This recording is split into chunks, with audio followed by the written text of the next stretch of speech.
Right. Hi, Melina. So the question that always comes up, the Ren-Nu program, which is to be launched soon. Who can participate? If somebody has dietary preferences, restrictions, let's say somebody is a vegetarian or doesn't eat red meat or doesn't eat this or that, does it disqualify anyone? What are the criteria?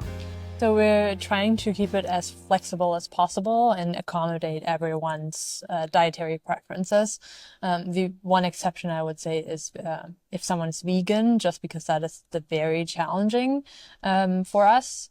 But otherwise, any sort of other preferences can be worked around quite easily, and we really want to make it a flexible experience that you still get to eat the foods that you're enjoying, just making the right choices basically.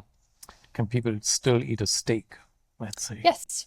I would say they can if they want to. Excellent. It's a mix of plant and animal, foods, and we will make it work with whatever your preference is. Okay. How about dairy, like cheese? Oh, dairy is big in the Ren-Nu program. My personal favorite. Okay. Yeah, definitely if there's no such no lactose intolerance or something that someone deals with, then dairy is very much encouraged. Okay, good. Things like eggs. Eggs, a great protein source, great source of fats. So definitely that's high on the list. Pretty much of every ketogenic approach, but for us, for sure as well, a very kidney safe food to eat. Okay, super. And what about veggies?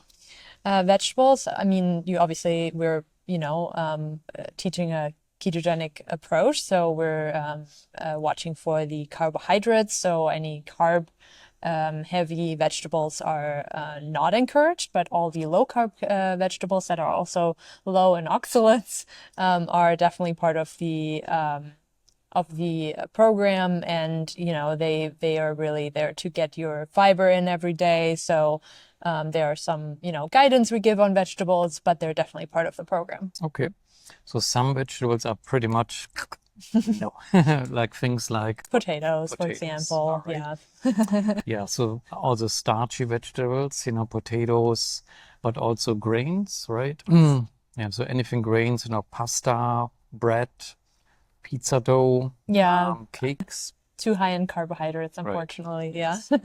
So if somebody really likes their bread, like me, for example, I come from Germany. So do I. So does Melina. So it's a bread-based culture. There are bakeries on every corner, and they taste amazing. That's definitely a bit of a change. Yeah, but there's also great keto alternatives, and we are giving some either brands you can look into that have keto breads or recipes where you can break it yourself. So it's not entirely off the table. You would just, you just have to learn the alternatives. Okay, good. Yeah, so I think that covers, so in a sense, so the old food pyramid is essentially turned upside down, right?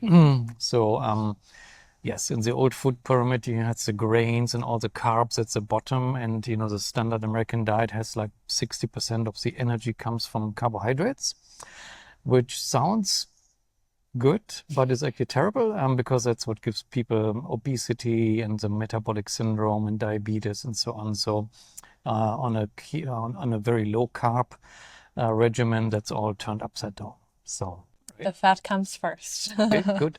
Speaking of fat, what kind of fats are included or encouraged? Yeah, so the healthy fats, which really encompasses butter and olive oil and avocados, and so plants and animal fats, saturated fats, they're all healthy, they're all good for you. The ones that we're really discouraging, of course, are the seed oils that are really inflammatory. So those are definitely off the table, but all the saturated fats in animal foods and some plant-based oils like olive oil are definitely encouraged.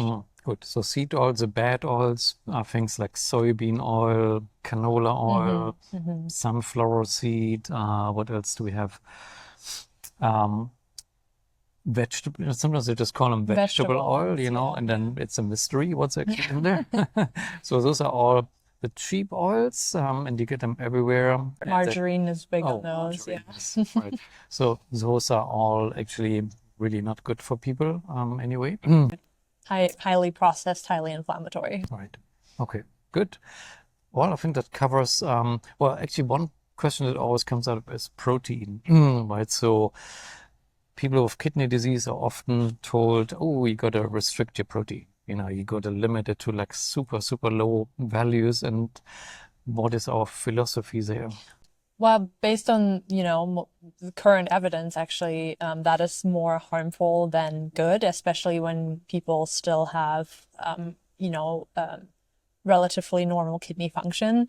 And the Ren-Nu program is targeted towards those people with still normal kidney function. So for those individuals, protein intake is not only all right, it's actually really, really important to remain healthy and, keep muscle mass, keep all other types of, systems functioning, hormonal balance, all kinds of proteins, like pretty much important for everything in the body. So we encourage to optimize the protein intake to your personal needs. You will need more protein the more you exercise, for example.